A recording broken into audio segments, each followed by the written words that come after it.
You know that feeling when you buy a cheap countertop cooler, only to discover it leaks, the temperature wanders, and the first party ends up with flat, warm beer? I've seen that happen more times than I can count, and it makes anyone pause before spending even a few $100s on a homebrew setup.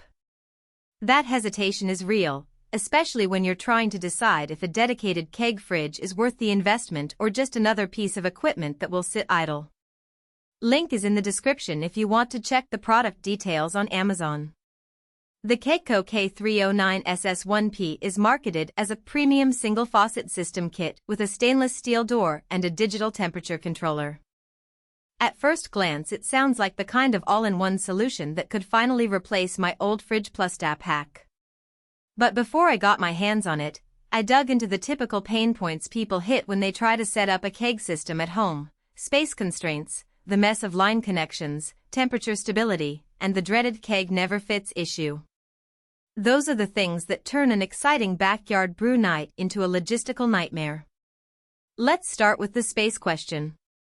The K309SS 1P's interior is advertised as spacious enough for a full-size keg, whether you're pulling a Coors tall can, a Miller 5-gallon, or the larger 15-pound commercial kegs that some homebrew clubs like to share.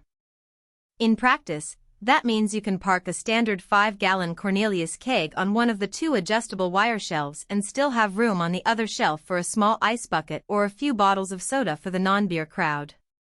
The adjustable shelves are a subtle but handy feature. You can slide them up or down depending on the keg height, which avoids the common problem of a cramped interior that forces you to tilt the keg or prop it against the door.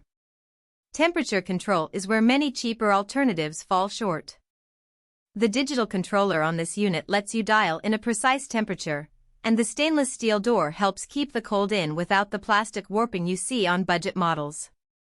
In real-world use, I found the temperature held steady within a degree or two of the set point even after opening the tap a few times during a weekend gathering. That consistency matters if you're serving a craft lager that's meant to be crisp at 38°F versus a stout that you'd rather keep a touch warmer. The downside is the controller doesn't have a remote display, so you need to step up to the unit to adjust it, which isn't a huge deal but can be a minor inconvenience if the cooler sits across the room. Now, the direct draw kit that comes with the K309SS 1P is where the premium claim gets some substance. All the contact components, tap, lines, fittings are stainless steel, which resists corrosion from beer and cleaning solutions better than the brass or plastic parts you see on budget kits. The kit also includes an empty 5 pounds aluminum keg, giving you a starter vessel if you don't already own one. For someone just getting into kegging, that eliminates the need to hunt down a compatible keg separately. The trade-off, however, is that the aluminum keg is lighter and not as sturdy as a stainless steel one, so if you plan to reuse it for heavy-hitting homebrew batches, you might eventually want to upgrade. Who should consider this cooler? If you host regular game day watch parties, run a small homebrew club, or just love having a ready-to-pour pint on tap without the hassle of rotating cans, the K309SS 1P hits a sweet spot.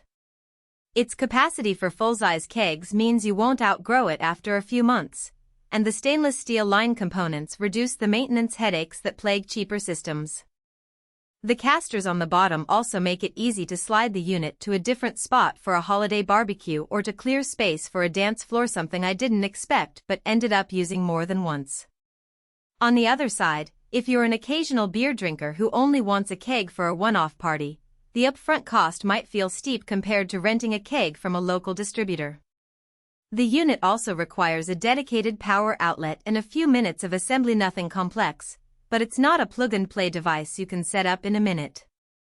And if you already have a larger walk-in cooler or a dedicated fridge that can hold a keg, you might not need the extra temperature precision this model offers. A practical weakness worth noting is the door's stainless steel finish, which looks great but tends to fingerprint easily. In a high-traffic environment, the door can start looking smudged after a few weeks unless you wipe it down regularly. That's a small aesthetic issue, but it's something you'll notice if you like a spotless kitchen.